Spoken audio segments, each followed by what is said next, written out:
अस्सलाम वालेकुम दोस्तों, अभी हम लोग जा रहे हैं अभी से मिलने। ये हमारा पूरा टीम है और ये हमारा दादा जमील अख्तर साहब है, इधर हमारा मामा भी है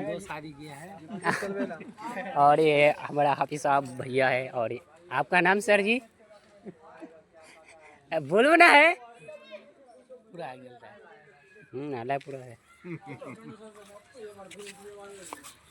अगं पार्टीवर बाटाने समजीस ना रिचार्ज आपलं बोरा बादचे पता है ना पैसा रोज 200 300 400 টাকা তো बोरा फाइनेंस पैसा আমরা पैसा राखल तुमने नी की उतना मोटा रिचार्ज करा जायलो ते मी तो रिचार्ज करा देवा भाई अभी झाड़ू हर काम लगा झाड़ू छाप तो पैसा करे पतंग छाप और कैसा आदमी है अवैसी साहब? आपको अच्छे लगते हैं?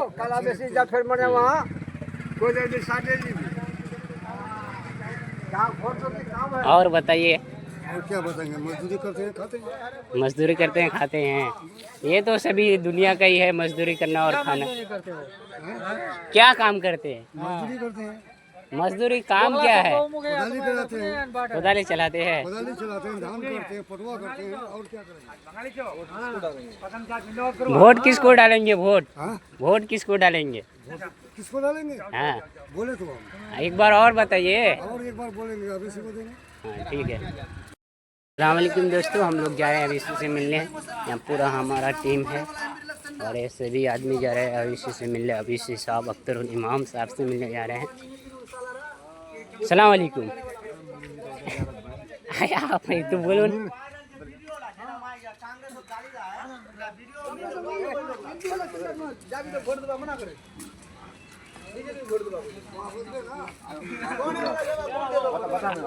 सर आप किससे मिलने जा रहे हैं? कहाँ की तैयारी है?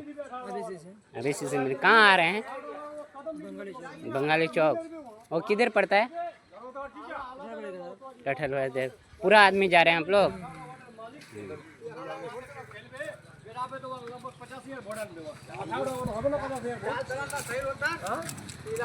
एक्सक्यूज मी सर, कहाँ के जाने की तैयारी है?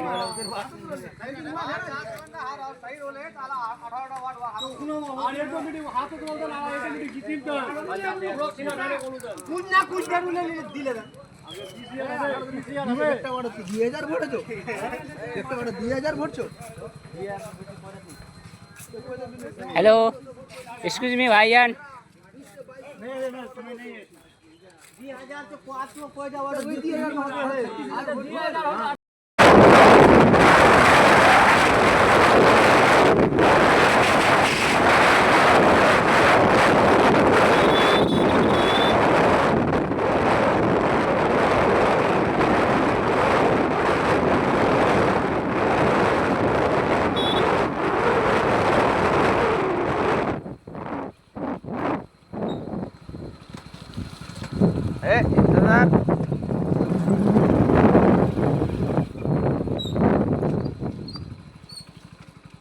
अरे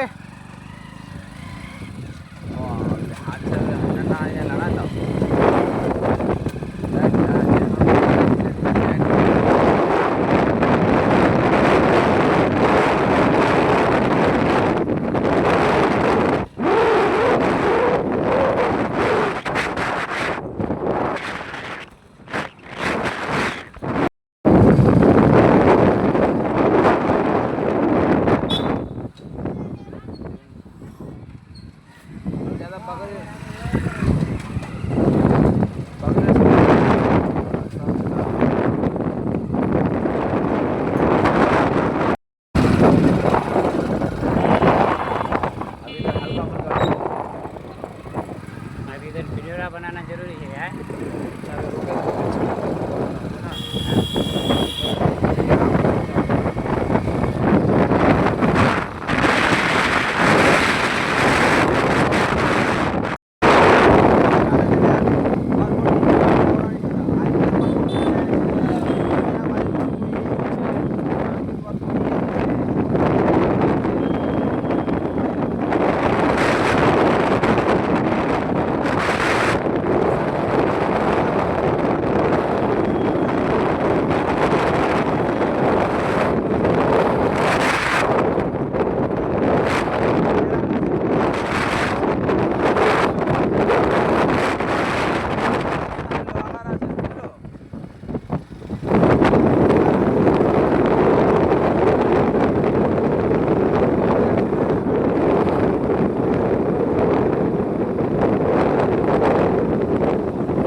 वहाँ मोगला नहीं है ना गिर तक ना व्यू है शायद।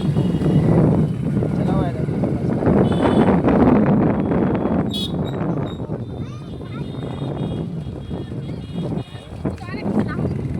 है नहीं मतलब इतिहास बनेगा 2025 में अलग ही कुछ नजरिया हो अगला मतलब हमको लागो तो है मन यही मैंने लागो कि चल गया, हम लोग लेट हो सकते हैं, जाके मंजिल पे पहुंच के बताएंगे। शायद हम लोग लेट हो गए भैया। हाँ चलेगा लेट लेट हो गए गाइस, आप लोग को दिखा नहीं सकते हम, सॉरी।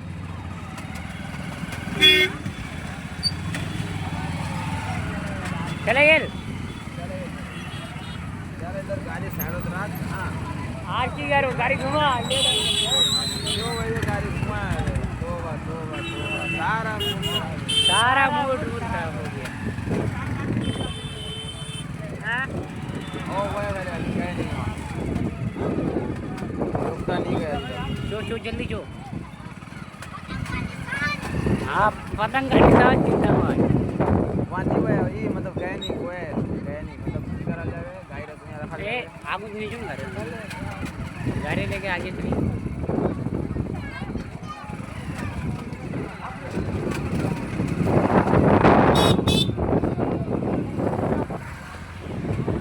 और आगो गाय ने वानी दो ना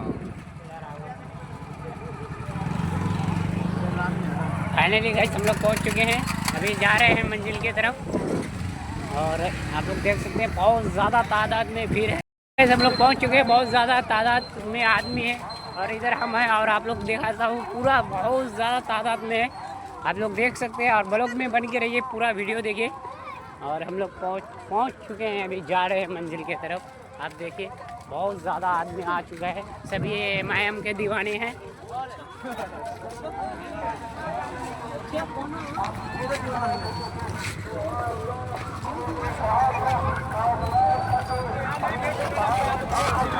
बहुत ज़्यादा तादाद में आदमी हैं, हम लोग अभी जाने वाले हैं। आप लोग सभी MIM के दीवाने हैं। हम लोग को थोड़ा लेट हो गया गाइस, सॉरी इसके लिए। हम लोग निकल चुके थे घर से, मगर हम लोग किसी कारण थोड़ा लेट हो गया, इसलिए हम लोग जा रहे हैं। अभी हम लोग जाने वाले हैं। बहुत ज़्यादा भीड़ है, बहुत ज़्यादा तादाद में आदमी है, आप लोग देख सकते हैं। अभी हम लोग जा रहे हैं अब इस हिसाब से मिलने।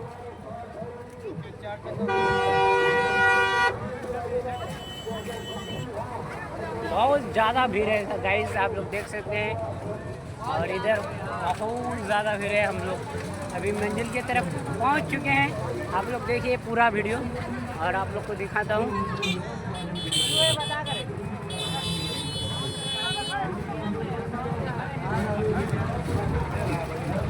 और चैनल को सब्सक्राइब कीजिए और हमारा वीडियो देखिए कैसा लगा आप लोग को।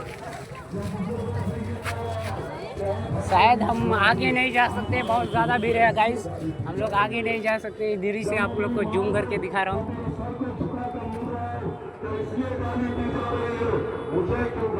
पीछे से दिखा रहा हूँ, 1 मिनट।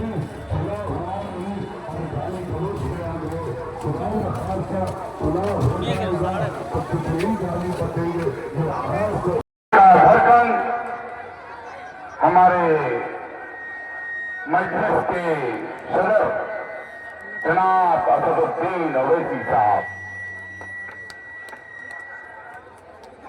हमारे भाई MLA माजिद हुसैन साहब, महाराष्ट्र से चलकर आए पूर्व MLA वारिस पठान साहब, किशनगंज जिम्मेदारी नहीं है, हमें यहाँ से ऐसी आदमी उड़ानी है कि ठाकुरगंज भी मजलिस का हो जाए, कोचा धामन भी मजलिस का हो जाए और किशनगंज भी मजलिस का हो जाए। क्या आप मेरे साथ हैं? क्या आप मेरे साथ हैं? तो नारा लगाओ, अवैसी साहब, अवैसी साहब, अवैसी साहब,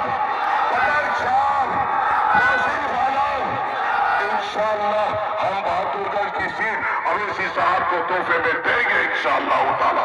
मेहनत जारी रहेगी, अभी भी 9 दिन का वक्त है, 9 दिन बैठना नहीं है। घर में बैठो तो अवैसी साहब की बात है, चाय पे बैठो तो बटन चार की बात हो, घर में बैठो तो तौसीफ आलम को छुपाने की बात हो, हर तरफ बस एक ही चर्चा हो, अवैसी अवैसी अवैसी।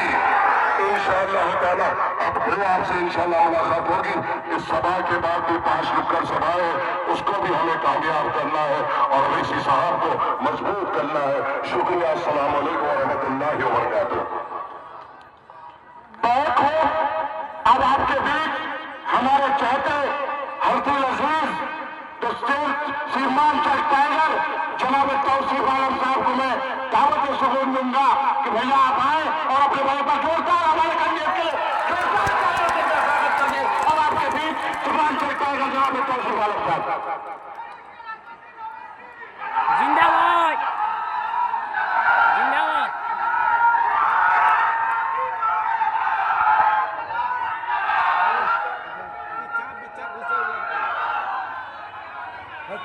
अस्सलामु अलैकुम व रहमतुल्लाहि व बरकातुहू।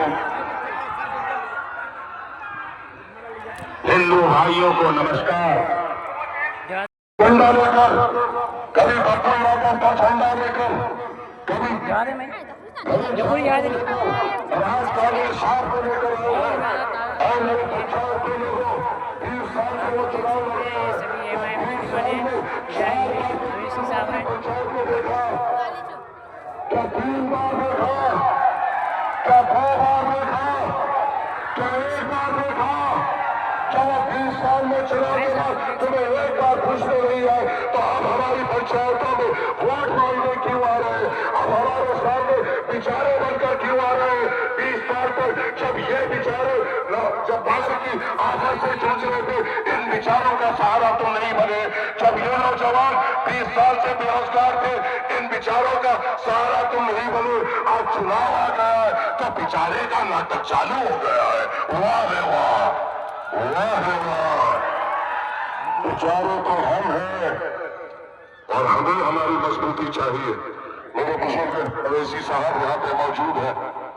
मैं मेरी मेहनत जारी रखूंगा और मुझे यकीन है आप लोगों की सरपरस्ती हमारे सर पर रहेगी। मेरे बुजुर्ग हमें अपनी दुआओं से नवाजना।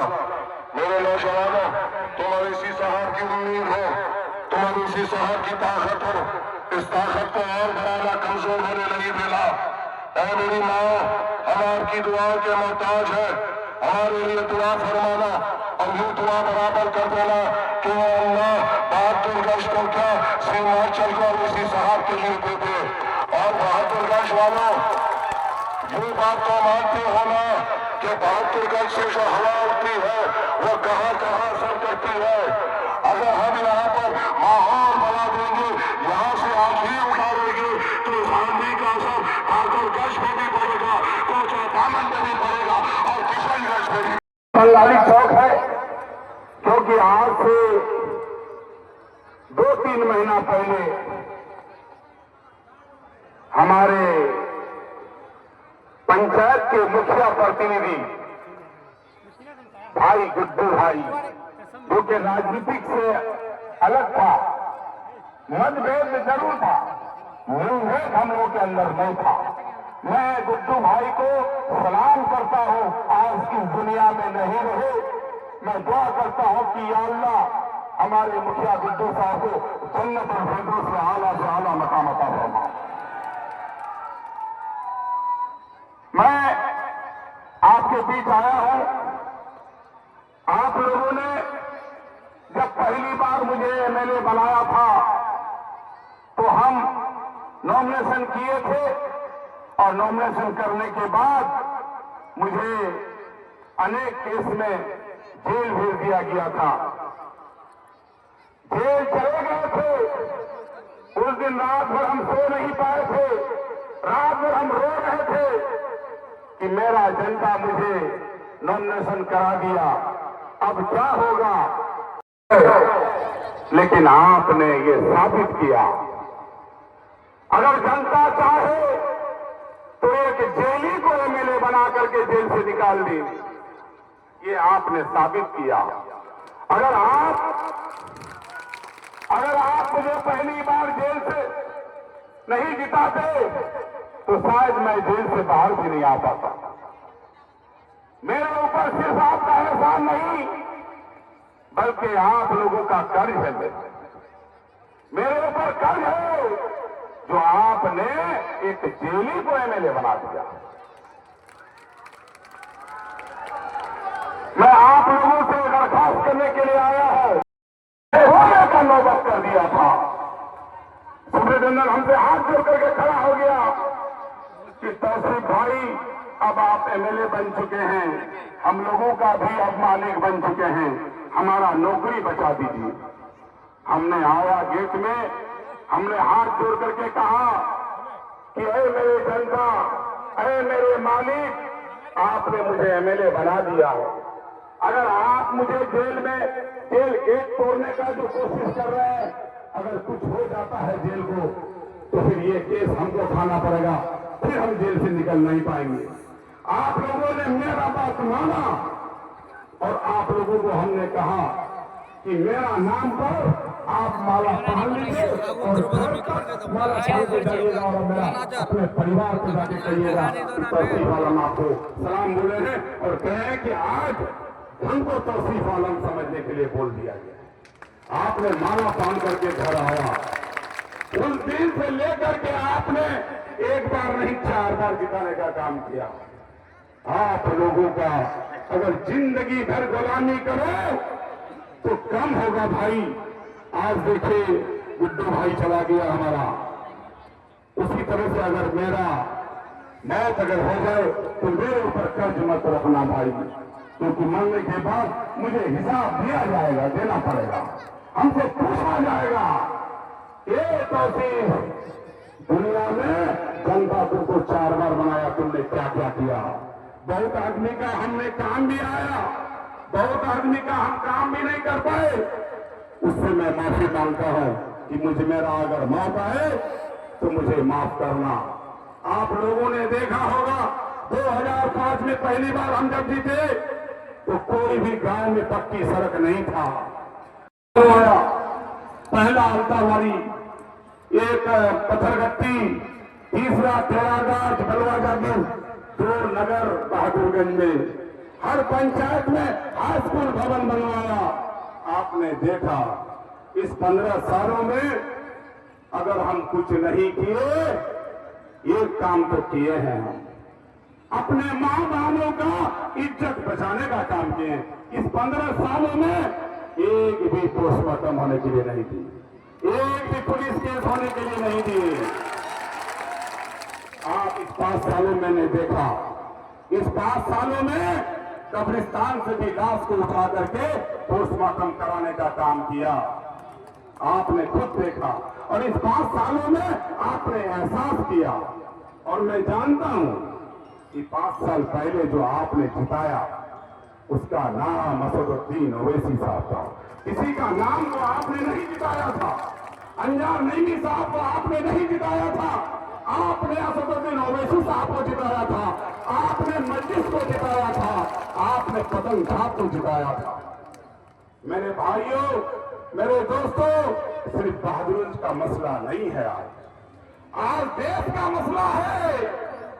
आपने देखा है मस्जिदों से मेरा इमाम को दाढ़ी टोपी देख के उसको निकाल करके मॉब लिंचिंग किया जा रहा है, उसका हत्या किया जा रहा है।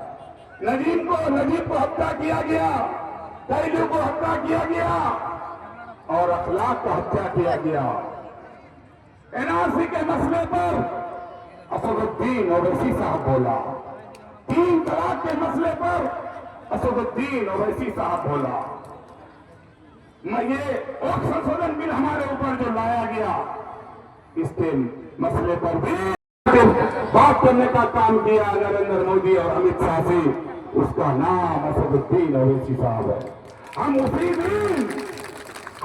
दिन फैसला किए थे, उस समय हम कांग्रेस में थे।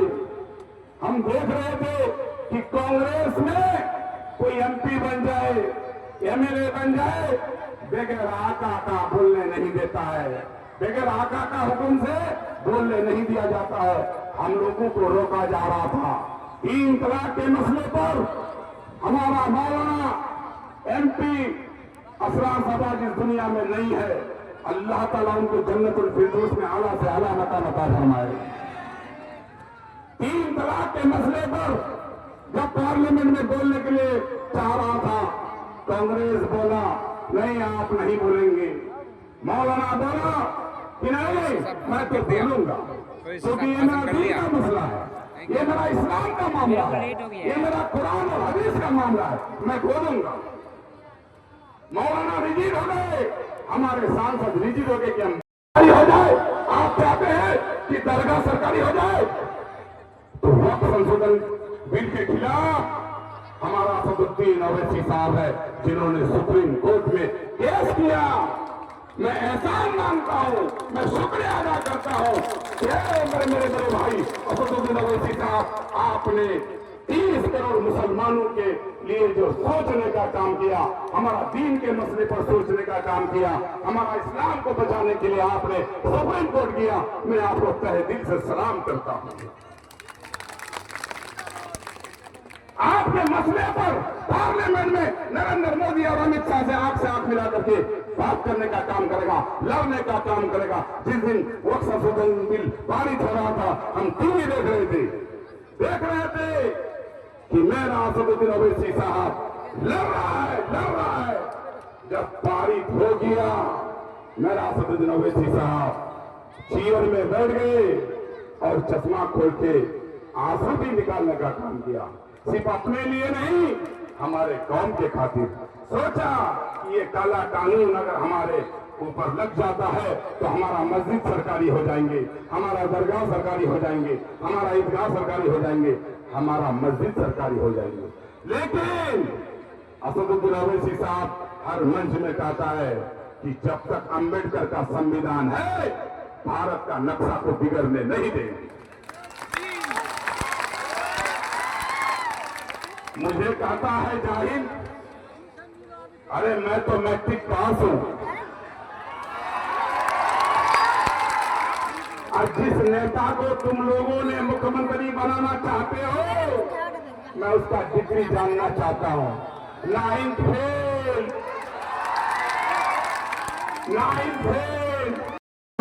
मुझे इतना अकल है कि साला क्या होता है, अरे करे लौंडे, ये मुझे मालूम है ये क्या होता है। आप प्रोफेसर हैं, आप PhD हैं, आप MD हैं, अगर आपके अंदर सलाहियत नहीं है तो वो इल्म का कोई कीमत नहीं। हमारा मेहमान माजिद हुसैन साहब, ये हमारा मेहमान है।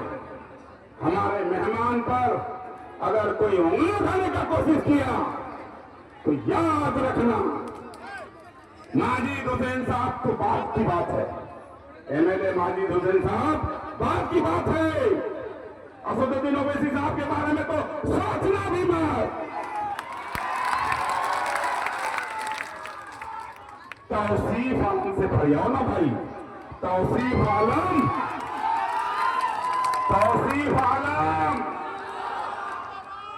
राजनीतिक का डायरेक्टर है, प्रिंसिपल नहीं, प्रोफेसर नहीं, राजनीतिक का डायरेक्टर है। 1970 में मेरा बाबूजी मुखिया बना, 1990 तक मुखिया रहा, 1901 में तौसीफ आलम मुखिया बना, 2001 में मुखिया बना। अरे ये जानबूझ करके बोल रहे ताकि वायरल हो। 2001 में हमने मुखिया बना, 2005 में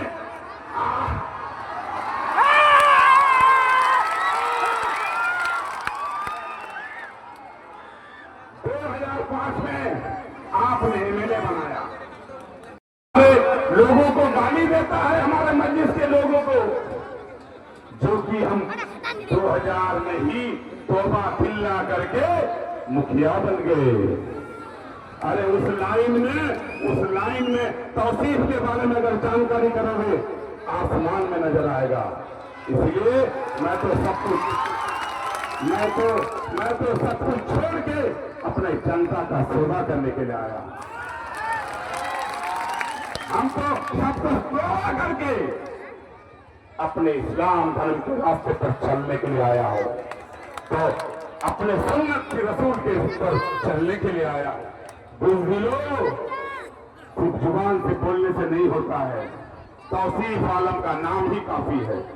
आज मैं क्या किया हूं नहीं किया हूं आपके सामने में है, लेकिन कुछ काम बाकी रह गया है और मैं आप लोगों को इस बंगाली चौक में वादा करने के लिए आया हूं।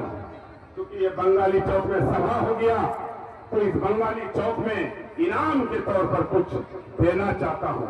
लेकिन अल्लाह ताला ने मुझे अगर कामयाब किया तो वो पहला काम होगा, बंगाली में जो चचरी पुल है सामने में, या पुल बनाने के लिए काम करूंगा। काम बहुत है, लेकिन बंगाली चौक में जब सभा हुआ तो कुछ इनाम मिलना चाहिए। इंशाअल्लाह पहला काम बंगाली पुल का जो है पुल का काम करेंगे। चुनीमारी पुल बाकी है, कहोलवाड़ी पुल बाकी है, कोयमारी पुल बाकी है, बहुत सारे पुल बाकी है। मैं आप लोगों से आग्रह करने के लिए आया हूं और एक चीज कहने के लिए आया हूं। पप्पू यादव भी इसी मंच में हमारे नेता को कहा कि ओवैसी साहब क्यों कैटेगरी में आप आते हैं, सिवान साबुद्दीन का कैटेगरी में आप आते हैं, मुख्तार अंसारी का कैटेगरी में आप आते हैं, आपका हत्या क्यों नहीं हुआ? पप्पू यादव जी मैं पूछना चाहता हूं। असदुद्दीन ओवैसी साहब को जेल सुरक्षा मिला तो पेट में दर्द हो गया। पप्पू यादव जी आप पूर्णिया से सांसद हैं, आप अपना हाइट को भी देखिए, वजन से शरीर से मोटा हो जाने से हाइट नहीं बढ़ता है। अरे असदुद्दीन ओवैसी साहब वर्ल्ड लेवल बन जाता है। 208 देश है दुनिया में, 57 देश मुस्लिम है, 57 देश मुसलमानों ने देश का जो लीडर है, देश का जो मुख्यमंत्री प्रधानमंत्री है, उन लोगों ने माना है, 57 देश ने माना है कि भारत में अगर कोई मुसलमान का लीडर है तो उसका नाम असदुद्दीन ओवैसी है। पप्पू यादव जी असदुद्दीन ओवैसी साहब के बारे में बोलना तो दूर की बात, सोचना भी मत। असदुद्दीन ओवैसी साहब तो हैदराबाद में है, पहले तौसीफ आलम से फरियाद लीजिए, टाइम लीजिए, कहाँ छपरा, सिवान, गोपालगंज, कहाँ तौसीफ आलम से फरियादिए। असदुद्दीन ओवैसी साहब के बारे में दोबारा बोला पप्पू यादव जी तो हैसियत नफा दूंगा। मुझे मालूम है अगली बार पूरे बिहार में हेलीकॉप्टर घुमा रहे थे, पैसा कहां से आया मालूम है? बेगूसराय का एक टीचर राजस्थान में है, वो वहां पढ़ाती है, उन्होंने बीजेपी और पप्पू यादव का एक वाला दिया था कि बिहार में हेलीकॉप्टर खाली उड़ाइए। अरे कौन गलत कौन सही दुनिया जानता है। पूर्णिया हम लोगों से 100 किलोमीटर दूर है, तुम्हारा कारनामा भी जानते हैं और सांसद बन गए आप, ये अच्छी बात है। लेकिन असदुद्दीन ओवैसी साहब के बारे में दोबारा बोलने का कोशिश मत करना पप्पू यादव जी। मैं बड़े भाई मानता हूं आपको, मैं आपको इज्जत करता हूं, इसका मतलब ये नहीं कि मेरा नेता का आप खिचड़ उठाएंगे मैं बर्दाश्त कर लूंगा, ऐसा नहीं होगा। जरूरत पड़ा तो पूर्णिया का धरती में जाके जवाब देने का काम करूंगा। आप लोगों से सिर्फ इतना विनती है, लोग कहता है हैदराबाद से चल के यहां लड़ने आया है, मैं पूछना चाहता हूं उनसे कि हैदराबाद से अगर लड़ने के लिए आया है बिहार में, तो अब ओवैसी साहब अपना भाई को जिताने के लिए नहीं आया है, ओवैसी साहब अपना बेटा को जिताने नहीं आया है, ओवैसी साहब अपना भतीजा को जिताने के लिए नहीं आया है, ओवैसी साहब आपका बेटा को एमएलए बनाने आया है। ओवैसी साहब आपका भाई को एमएलए बनाने आया है, ओवैसी साहब आपका भतीजा को एमएलए बनाने आया है। मैं उन लोगों को कहना चाहता हूं कि हमारे असदुद्दीन ओवैसी साहब हैदराबाद से चल के आए हैं और आप जो दिल्ली से चल के आए हैं, दिल्ली वाला आपका जीजाजी है क्या? मैं पूछना चाहता हूं। बस इतना कहने के लिए आया हूं। और आज मैं असदुद्दीन ओवैसी साहब का भाषण सुनूंगा, आप लोग भी सुनेंगे। इतना कहने के लिए आया हूं, आप लोगों ने 85,000 वोट दे करके आपने एमआईएम को कामयाब किया था। हमको 31,000 वोट मिला था, हम एमआईएम वाले में चले गए हैं 85 और 1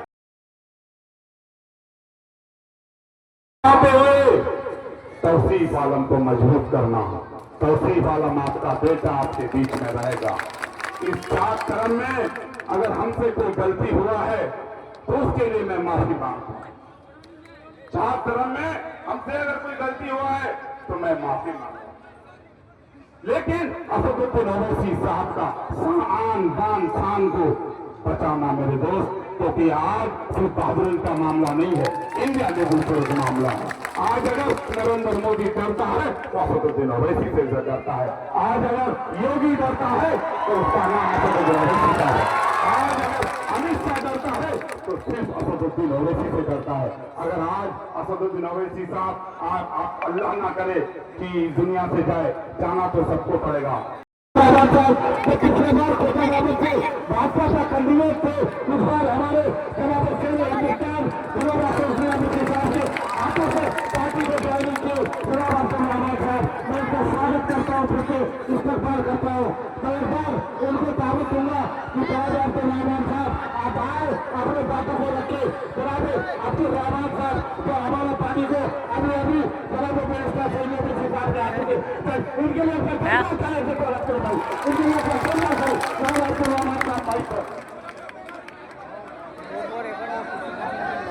अस्सलाम वालेकुम रहमतुल्लाह। जनाब शेर और हिंदुस्तान के शेर बैरिस्टर असदुद्दीन साहब, बिहार के शेर जो आज शायद नहीं है अब्दुल रहमान साहब, और इस किशनगंज का शेर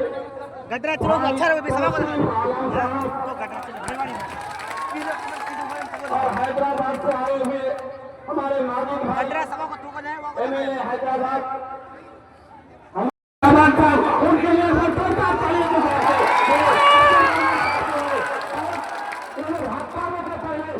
हमारे पार्टी हाथों से पार्टी का ज्वाइनिंग कर रहे हैं, उनको बहुत बहुत मुबारक हो, हमारे मकसद हो, उसका काम है ये समाज से आते हैं और हमारे पार्टी स्वागत करता हूँ, इस्तेमाल करता हूँ और हमारे बीच हमारे माननीय विधायक जी को हम सबको स्वागत कर रहे हैं। मैं उनसे हमारे से पहले एक बार में हमारे समाज से जो विरोध करते हैं जनाब अब्दुल रहमान साहब को मैं दावत में सुकून लूंगा। भाई आप आए अपने बातों को कोई न्यूज में रखे। जनाब अब्दुल रहमान साहब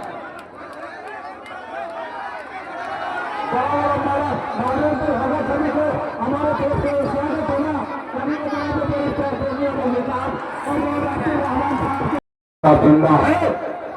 मैं असदुद्दीन ओवैसी साहब से कहूंगा कि असदुद्दीन ओवैसी साहब आप दुनिया से जाने से पहले ये करोड़ ओवैसी बना करके यहाँ से जाइएगा। मेरी बात है मेरे को बता है। अस्सलाम वालेकुम रहमतुल्लाहि व बरकातहू। हिंदू भाई को नमस्कार। बीजेपी करके कम से कम कुछ जो हिंदू मुस्लिम का नफरत का जो राज बीजेपी कर रहा है, कम से कम हम लोग अगर उसके साथ रहे तो उनकी जुबान पे कुछ ताला लगेगा।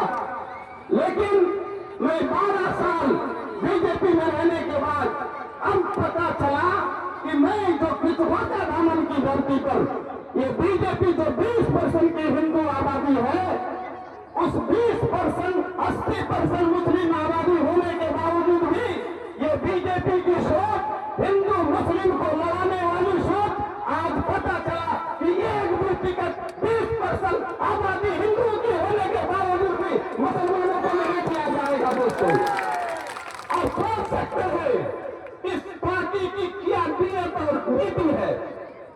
पार्टी जो बीजेपी है, और खास करके मैं हिंदू भाइयों से कह रहा हूं दोस्तों, ये हिंदू भाई जो किशनगंज के धरती में अमन और चैन के साथ रहते हैं, मैं समझता हूँ हिंदुस्तान नहीं पूरे दुनिया में कई भी अमन चैन से हुई है दोस्तों। इसके बावजूद भी ये बीजेपी हम लोगों को लड़ाने के लिए और हम लोग भी कुछ अपना राजनीतिक रोटी सेकने के लिए हमने सोचा था कि हमारे लोग हमको नहीं देते हैं, लेकिन आज मुझे समझ में आया कि आज हम अगर बच के रह जाएंगे जात के नाम से, इलाके के नाम से, बराबरी के नाम से, जमात के नाम से, तो मुझे लग रहा है कि ये बीजेपी और ये कांग्रेस को देखा आप लोगों ने, अभी ये हमारे मुसलमान लोग थे ना, उसको काट के दूसरे को टिकट देकर लड़ाने का काम मुसलमानों को किया इसने, ये कांग्रेस और आरजेडी ने। इसलिए मैंने सोचा कि भाई अगर कौम को मुस्लिम एकता की बात करते हैं, एसटी और मुसलमानों की तरक्की की बात करते हैं, उनके साथ रहना होगा, वरना हमारी कोई दास्तान ना होगी दास्तानों में दोस्तों। इसलिए मैंने ऐलान किया है, और खास करके मैं शेर समाजी भाइयों से मैं कहता हूँ, जो लोग भी आए हैं मैं उनसे कहना चाहता हूँ दोस्तों, ये हम लोग जो जात पात की राजनीति थोड़ा बहुत कर रहे हैं और करते थे, इनको तौबा कर दीजिए।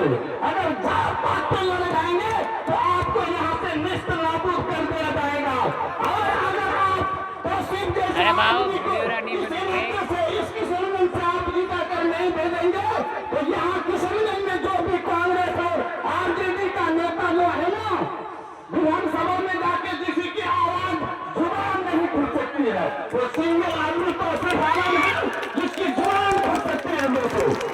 आप लोगों ने जानता है, मैं पूछना चाहता हूँ क्या मुसद्दिक साहब को पार्लियामेंट के अंदर अगर कोई बात करते हैं वो असदुद्दीन ओवैसी साहब करते हैं, और पूरे बिहार के अंदर कोई अगर बात करता है आंख में लगकर वो हमारे अख्तरुल इमान साहब बात करते हैं। अगर पूरे किशनगंज के अंदर अगर कोई शेर, कोई नेता किसी से भी आंख से आंख मिलाकर बात करते हैं, वो हमारे तहसील साहब करते हैं। किसी की ताकत नहीं है दोस्तों।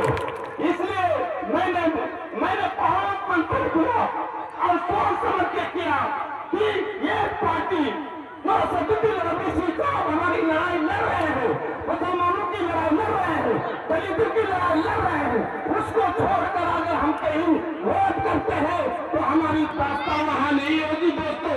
मुझे कोई सम्मान और इज्जत देने वाला नहीं है, ये लड़ा के मारने का काम करता है। इसलिए आज मैं इस पार्टी को ज्वाइन करता हूँ और आप सबों का शुक्रिया अदा करता हूँ कि इतनी देर ये बता रही है इस बार 1 लाख पार तो सिर्फ और उम्मीद रखता हूँ इंशाअल्लाह हम लोग कोशिश करेंगे और ईमानदारी और सच्चाई के साथ कोशिश करेंगे। चारों सीट किशनगंज का हम लोग जुटा कर भेजेंगे ओवैसी साहब को बनेंगे, और जो भी सरकार बनेगी वो ओवैसी साहब के अलावा एमआईएम के अलावा नहीं बन सकती है।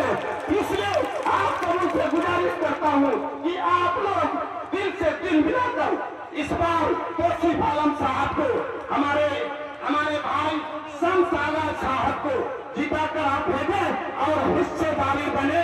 मैं इन्हीं शब्दों के साथ मैं अपनी बात खत्म करता हूँ। अस्सलाम वालेकुम व रहमतुल्लाह। बहुत खूब आप जिस शख्स का भी इंतजार कर रहे थे, पार्लियामेंट के अंदर अगर कोई बात करते हैं वो असदुद्दीन ओवैसी साहब करते हैं, और पूरे बिहार के अंदर कोई अगर बात करता है आंख में लगकर वो हमारे अख्तरुल इमान साहब बात करते हैं। अगर पूरे किशनगंज के अंदर अगर कोई शेर, कोई नेता किसी से भी आंख से आंख मिलाकर बात करते हैं, वो हमारे तहसील साहब करते हैं। किसी की ताकत नहीं है दोस्तों। इसलिए मैंने बहुत मंथन किया और सोच समझ के किया कि ये पार्टी जो असदुद्दीन ओवैसी साहब हमारी लड़ाई लड़ रहे हैं, मुसलमानों की की लड़ाई लड़ रहे हैं, दलितों की लड़ाई लड़ रहे हैं, उसको छोड़कर अगर हम कहीं वोट करते हैं तो हमारी प्रार्थना वहां नहीं होगी। दोस्तों, मुझे कोई सम्मान और इज्जत देने वाला नहीं है, ये लड़ा के मारने का काम करता है। इसलिए आज मैं इस पार्टी को ज्वाइन करता हूँ और आप सबों का शुक्रिया अदा करता हूँ कि इतनी भीड़ ये बता रही है इस बार 1 लाख पाँव तो सिर्फ अवस्था और उम्मीद रखता हूँ इंशाअल्लाह हम लोग कोशिश करेंगे और ईमानदारी और सच्चाई के साथ कोशिश करेंगे। चारों सीट किशनगंज का हम लोग जुटा कर भेजेंगे ओबीसी साहब को करेंगे और जो भी सरकार बनेगी वो ओबीसी साहब के अलावा एमआईएम के अलावा नहीं बन सकती है। इसलिए आप सबों से गुजारिश करता हूँ कि आप लोग दिल से दिल मिलाकर इस बार तौसीफ आलम साहब को हमारे भाई शमसागर साहब को जिताकर आप भेजें और हिस्सेदारी बने। मैं इन्हीं शब्दों के साथ मैं अपनी बात खत्म करता हूँ। अस्सलाम वालेकुम व रहमतुल्लाह। बहुत खूब आप जिस शख्स का भी इंतजार कर रहे थे बोल मत नहीं है ब्लॉग का बना है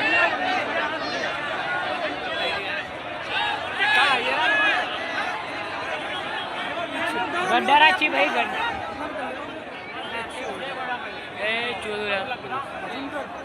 बिस्मिल्लाहिर्रहमानिर्रहीम। अस्सलाम वालेकुम व रहमतुल्लाहि व बरकातुहू। मौजूद हाज़रीन इकराम, बुजुर्गान कौम और मिल्लत, मेरे चैनल को फॉलो मेरी करिए। सरदार माँ बहनों, भाइयों, नौजवान साथियों, आप तमाम का बेहद शुक्रिया कि आपने अपना कीमती वक्त निकालकर आज बहादुरगंज विधानसभा में जनाब तौसीफ आलम साहब के इंतखाबी जलसे में आपने इतनी बड़ी तादाद में यहाँ पर शिरकत की। आपका बहुत बहुत शुक्रिया। बेनजीर पर तशरीफ फरमा वीडियो बना रहे हैं, देख सकते हैं जनाब तौसीफ आलम साहब आपका जो घर कहाँ भाई। बहादुरगंज के मजलिस इत्तेहादुल मुस्लिमीन के उम्मीदवार हैं, जनाब अब्दुल रहमान साहब जो आज मजलिस इत्तेहादुल मुस्लिमीन में शामिल हुए हैं और मैं उनका दिल की गहराइयों से उनका खैर मुकद्दम करता हूँ, उनका शुक्रिया अदा करता हूँ। और उन्होंने अभी हम तमाम के सामने अपने मुख्तसर से ये बताया कि वो क्यों मजलिस इत्तेहादुल मुस्लिमीन में शिरकत कर रहे हैं। उन्होंने बताया कि उनका ताल्लुक शेरशाहबादी बरादरी से है। मैं उनका और उनके तमाम समाज का दिल की गहराइयों से शुक्रिया अदा करता हूँ और आपका खैर मुकद्दम करता हूँ। जनाब शमसागर साहब उम्मीदवार है, जनाब असलम बाबू साहब, मोहम्मद मेराज मुखिया मुखिया हसनैन साहब, मुखिया महफूज साहब, मुखिया इकबाल साहब, बबलू बाबू, सिराज आलम, मुजफ्फर साहब और मेरे हैदराबाद से आए हुए तमाम मजलिस के रुख्सा और जनाब माजिद हुसैन साहब जो रुकने असम्बली हैदराबाद से आए हैं, जो बहादुरगंज के इंचार्ज हैं। मेरे अजीज दोस्तों और बुजुर्गों, मैं आपको एक आंकड़ा बताना चाहता हूं जिससे आप खुद फैसला कर लेंगे कि जो मजलिस बात कर रही है इंसाफ की, सम्मान की, हिस्सेदारी की, वो आपको मेरी बात हमेशा मजलिस इत्तेहादुल मुस्लिमीन पर गाली देते हैं, मुझ पर इल्जाम लगाते हैं, मगर मैं जो सवाल उठाता हूँ उसका वो जवाब देने से कासिर रहते हैं। आज से चंद दिन पहले अखबार में ये पता लिखा गया कि 2000 ये बताया गया है कि 1960 से 2020 तक जितने लोग विधायक बने, जितने लोग एमएलए बने, 1960 से 2020 तक उसमें बताया गया है कि यहाँ पर बैकवर्ड क्लास की जो आबादी है बिहार में 25% है और उनके विधायक बने 35%। पूरे बिहार में बैकवर्ड क्लास की आबादी 25% है, उनके विधायक बने 35%। जनरल कैटेगरी की जो आबादी है वो 10% है और उनके विधायक बने 34%। अल्पसंख्यक समाज मुसलमान बिहार में आबादी 17% है और उनके विधायक बने 1960 से 2020 तक 8%। अब मैं मुबारकबाद आपको पेश करूं या मुबारकबाद उन लोगों को पेश करूं जो मुझे गाली देते हैं। 1960 से लेकर 2020 तक 17% अल्पसंख्यक समाज के मुसलमान की आबादी बिहार में है और 1960 से लेकर 2020 तक सिर्फ 8% मुसलमान विधायक बने। और आज ये तमाम के तमाम जालिम लोग हमको गाली देते हैं। बताओ ये आंकड़े तुम्हारा चेहरा दिखा रहे हैं आईने में, जो तुम्हारा चेहरा देखेगा आईने में 60 से, यानी आप बताइए हम 2024 में हैं, 60 साल में जितने विधानसभा के चुनाव हुए 17% अल्पसंख्यक आबादी के लोग सिर्फ 8% जीतते हैं और जिनकी आबादी 25% है उनके 35% लोग विधायक बनते हैं। जनरल कैटेगरी के लोग जो 10% आबादी में उनका हिस्सा है 34% उनके विधायक बनते हैं।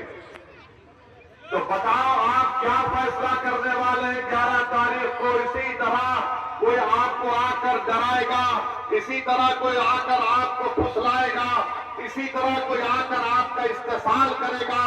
मेरे भाई, मैं सच्चाई को बयान कर रहा हूं। जो सामाजिक न्याय की बात करते हैं, प्रधानमंत्री सबका साथ, सबका विकास, सबका विश्वास की बात तो जरूर करते हैं, मगर उनकी पार्टी एक भी मुसलमान को टिकट नहीं देती। जेडीयू नीतीश कुमार अपने आप को बड़ा कहते हैं, मगर बताओ आखिर बिहार में ये क्यों होता है? दूसरी तरफ राजद है, कांग्रेस है। मैं इन तमाम से पूछना चाह रहा हूं, आप सुबह शाम 24 घंटे ओवैसी को गाली दो, मगर मेरे सवाल का जवाब दो कि 17% आबादी का 1960 से लेकर 2020 तक सिर्फ 8% विधायक क्यों बना? इसका जिम्मेदार ओवैसी है या फिर तुम तमाम लोग? हमको जवाब दो। ये बात आपको यहां से समझकर यहां से जाना है। और ये तमाम ताकतें, फिरकापरस्त ताकतें ये कोशिश कर रही हैं कि सीमांचल को हमेशा के लिए पसमानदा रखा जाए। सीमांचल की जनता को हिंदू और मुसलमान, मैं आप तमाम से कह रहा हूं कि सुरजापुरी है तो फकर से कहो सुरजापुरी है, कुलैया है तो फकर से कहो कुलैया है, शेरशाहबादी है तो फकर से करो शेरशाहबादी है। मगर याद रखो, दुश्मन को उसकी साजिश में कामयाब होने मत दो। दुश्मन को शिकस्त देना है, एक रहकर शिकस्त देना है। गाइस उस्मान गाजी सीरियल के जैसा भी ओवैसी सब बोल रहे इतना लंबा लंबा झूठ बोलते हैं, कोई नहीं। प्रधानमंत्री आज से कई बरस पहले सऊदी अरब गए थे। सऊदी अरब गए तो वहां पर प्रधानमंत्री को सऊदियों ने पुरानी तोप दिखाई, तोप। तो प्रधानमंत्री तोप को देखेगा, फिर के वीडियो है। अब मैं उस पर कुछ बोलूंगा, वो थोड़ा आपको हंसाने के लिए, बीजेपी वाले नाराज ना हो। तो प्रधानमंत्री उस तोप को देखे और उस सऊदी शेख से पूछे, ये शेख ये तोप कितना दूर फेंकी? पानी चले गया तो सऊदी शेख बात चला था, बोला वल्लाह तुमसे कम फेंकती।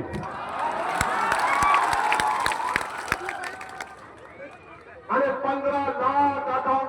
मैं आप तमाम से कह रहा हूं कि सुरजापुरी है तो फकर से कहो सुरजापुरी है, कुलैया है तो फकर से कहो कुलैया है, शेरशाहबादी है तो फकर से करो शेरशाहबादी है। मगर याद रखो, दुश्मन को उसकी साजिश में कामयाब होने मत दो। दुश्मन को शिकस्त देना है, एक रहकर शिकस्त देना है। गाइस उस्मान गाजी सीरियल के जैसा भी ओवैसी सब बोल रहे इतना लंबा लंबा झूठ बोलते हैं, कोई नहीं। प्रधानमंत्री आज से कई बरस पहले सऊदी अरब गए थे। सऊदी अरब गए तो वहां पर प्रधानमंत्री को सऊदियों ने पुरानी तोप दिखाई, तोप। तो प्रधानमंत्री तोप को देखेगा, फिर के वीडियो है। अब मैं उस पर कुछ बोलूंगा, वो थोड़ा आपको बताने के लिए बीजेपी वाले नाराज ना हो। तो प्रधानमंत्री उस तोप को देखे और उस सऊदी शेख से पूछे, ये शेख ये तोप कितना दूर फेंकी? पानी चले गया तो सऊदी शेख बात चला था, बोला मल्ला तुमसे कम फेंकती।